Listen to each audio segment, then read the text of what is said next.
Gruner Veltliner. This white grape, in my opinion, cannot decide if it wants to be a Sauvignon Blanc or a Riesling, and then just when you think you've figured it out, it hits you with a white pepper finish to really throw you off. It's a grape with high acidity, which makes it a choice ingredient for sweet wines as well as still wines. This also makes them capable of aging. Because it is late to ripen, it is best suited for a moderate climate. Although not very well known in the New World, Gruner Veltliner is quite popular in Austria, where it is the most planted varietal. It is also grown in Germany, Alsace, and Central Otago, New Zealand. In the U.S., Oregon is now showing interest in the grape. Austria claims 4 major wine regions: Lower Austria, Vienna, Burgenland, and Styria. While Lower Austria, which oddly is in the northern part of the country, is where this grape reigns supreme, it is also produced in Vienna. Vienna is the only major city in the world that can claim a wine region in its own name. The vast majority of production, however, occurs in Lower Austria and Burgenland.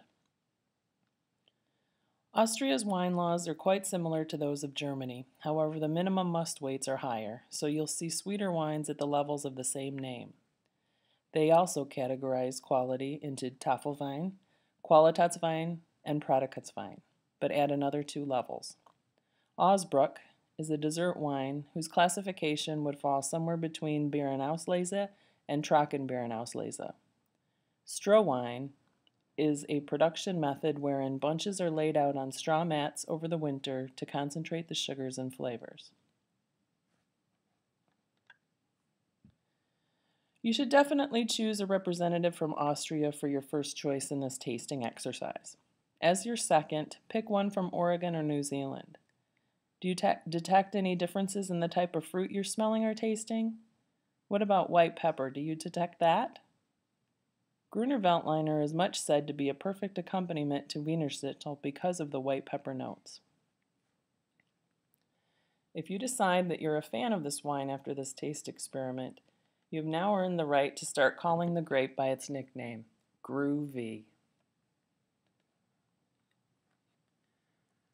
Very simple to find this wine. It's labeled exactly as it says, Gruner Veltliner.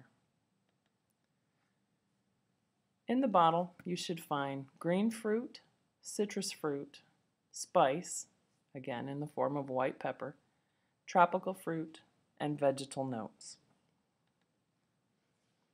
You can pair Gruner Veltliner with poultry, schnitzel, and vegetable dishes.